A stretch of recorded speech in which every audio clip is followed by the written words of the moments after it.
Pejuang Hamas membebaskan 24 tebusan termasuk wanita dan kanak-kanak warga Israel serta pekerja ladang dari Thailand pada hari pertama gencatan senjata. Buat kali pertama dalam tempoh 7 minggu, tiada bunyi letupan kedengaran di semenanjung Gaza berikutan pertempuran antara tentera pengganas Israel dan pejuang Hamas dihentikan. Jawatan Kuasa Antarabangsa Palang Merah ICRC berkata tebusan dipindahkan keluar dari Gaza dan diserahkan kepada pihak berkuasa Mesir di persimpangan sempadan Rafah diiringi 8 kaki tangan ICRC sendiri dalam konvoi 4 gerabak.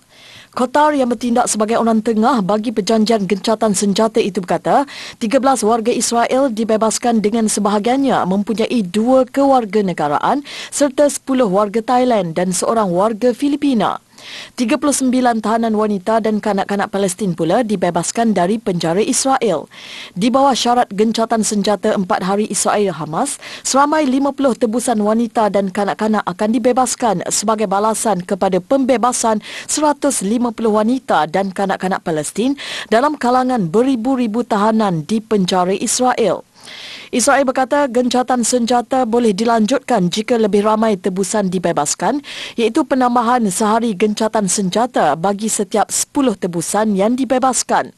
Tebusan yang dibebaskan semalam juga terbabit dalam pertukaran dengan 24 wanita Palestin dan 15 remaja yang dipenjarakan.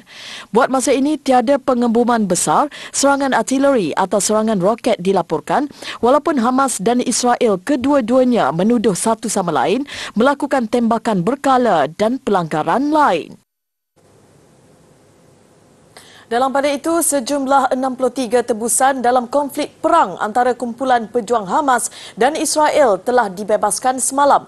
Hamas membebaskan 24 tebusan manakala Israel membebaskan 39 tahanan Palestin selepas gencatan senjata Israel-Hamas yang dirunding oleh Qatar berkuat kuasa.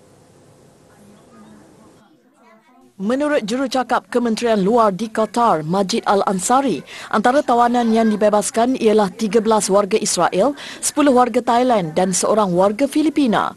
Pembebasan 24 tawanan yang dijadikan tebusan oleh Hamas semasa serangan ke atas Israel pada 7 Oktober lalu dibuat selepas perjanjian antara Israel dan Hamas termasuk gencatan senjata selama 4 hari dan pertukaran tawanan untuk rakyat Palestin yang ditahan di penjara Israel. Beliau berkata 39 wanita dan kanak-kanak Palestin yang ditahan di penjara Israel juga sudah dibebaskan sebagai sebahagian daripada perjanjian itu. Sementara itu, Jawatan Kuasa Antarabangsa Bulan Sabit Merah ICRC di Israel berkata kumpulan tebusan dari Palestin sudah dipindahkan ke sempadan Rafah. Tawanan Israel pula telah kembali ke wilayah diduduki Israel di mana mereka akan menjalani pemeriksaan kesihatan sebelum bersatu semula dengan keluarga mereka. Menurut perjanjian yang ditaja oleh Qatar, Hamas akan membebaskan 50 wanita dan kanak-kanak daripada kira-kira 240 orang yang ditawan oleh kumpulan itu.